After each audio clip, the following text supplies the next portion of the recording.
ఒక వ్యక్తి ఒక శక్తిగా ఎలా మారాడో రాహుల్ గాంధీని చూస్తే తెలుస్తోందన్నారు ఫిషర్స్ కార్పొరేషన్ చైర్మన్ మెట్టు సాయి కుమార్. దేశంలో జనగణన కులగణనకు తెలంగాణ దిక్సూచి అయిందన్నారు. సీఎం రేవంత్ రెడ్డి కనిపించే జ్యోతిరావు పులే అన్నారు. తెలంగాణ కులగణన దేశానికి దిక్సూచి కాబోతుందని రేవంత్ రెడ్డి ముందే చెప్పారన్నారు.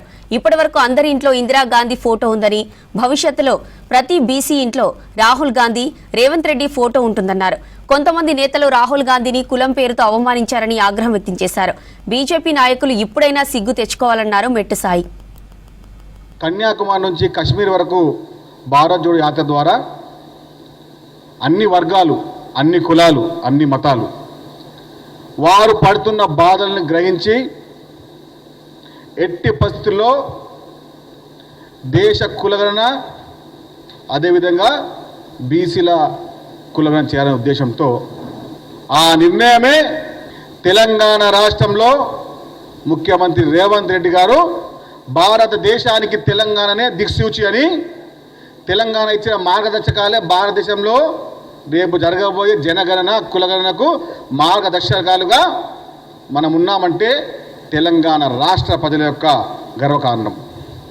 ముఖ్యమంత్రి రేవంత్ రెడ్డి గారి యొక్క నిర్ణయం ప్రకారంగా రాష్ట్రంలో ఉన్నటువంటి ప్రతి ఒక్క కుల వ్యవస్థ సంబంధించినటువంటి వారిని లెక్కల ఆధారంగా 1931లో అప్పుడు బ్రిటిష్ సామ్రాజ్యంలో అయిన జనగణన కులగణన తర్వాత నేడు అంటే తెలంగాణ రాష్ట్రంలో 2024 సంవత్సరంలో ప్రారంభమైన కులగణన కేవలం 9 నెలల పాటులోనే తెలంగాణ రాష్ట్ర ప్రజల యొక్క జనగణన కులగణన అంటే అది ముఖ్యమంత్రి రేవంత్ రెడ్డి గారు సాధ్యమైంది.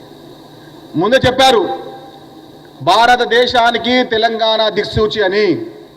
ఎన్ని మాట్లాడినా ఎన్ని చెప్పినా రాహుల్ గాంధీ గారి యొక్క మార్గదర్శకాలే నేడు కేంద్ర ప్రభుత్వం తల ఉంచి ఎట్టి పరిస్థితుల్లో జనగణనతో పాటు కులగణన చేసే విధంగా వారిని ఒత్తిడి గత ఉందంటే అది ప్రతిపక్ష నాయకుడు భావి భారత ప్రధాని రాహుల్ గాంధీ.